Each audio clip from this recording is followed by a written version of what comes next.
Fritz731 asks, when are you breaking ground? And well, that all depends. You see, the house and the shop are gonna go up on that hill behind my shoulder right there. But in order to get the concrete trucks and other vehicles up here to build the buildings, I need to build a driveway. And I plan on bringing the driveway off that road right here and across this canal. On the east side of my property is this giant irrigation canal, which they built about 120 years ago. The old timers were out here with shovels and horses with draw buckets. And when they got tired of that, they started inventing big, crazy digging machines like this one. And they dug this whole thing out to direct water out to the farmers' fields. But now this canal hasn't been used for quite a few decades. So on the very end down there, I'm gonna use an excavator and a bulldozer and push in all that dirt that the old timers threw out so that I can build my driveway up to where the buildings are gonna be. There's also a whole bunch of dirt I need to move to solve a problem that I have right down here. You see, way down at that end of the canal, they built a road.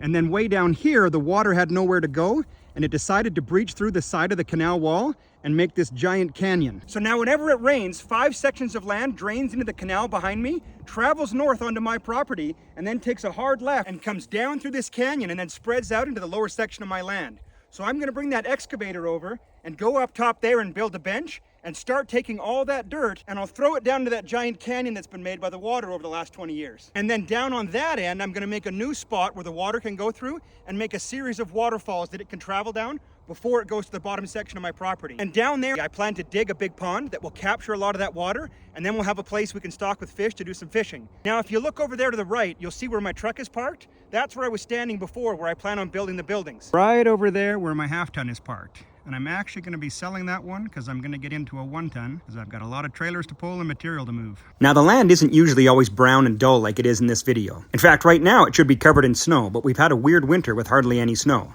However, during the summer, it is green and beautiful like this. Down in this area here is where I'll be building that big pond and where I'll build a barn, and we'll have a bunch of animals. And even though in the last few videos you have seen me tearing down some trees and ripping out some bushes, there are still a bunch of really big, beautiful trees like this one, and I will be planting a whole bunch more as well. And one of my favorite things about the property is this little creek that runs through it, that my kids and I come and float down on tubes during the summer.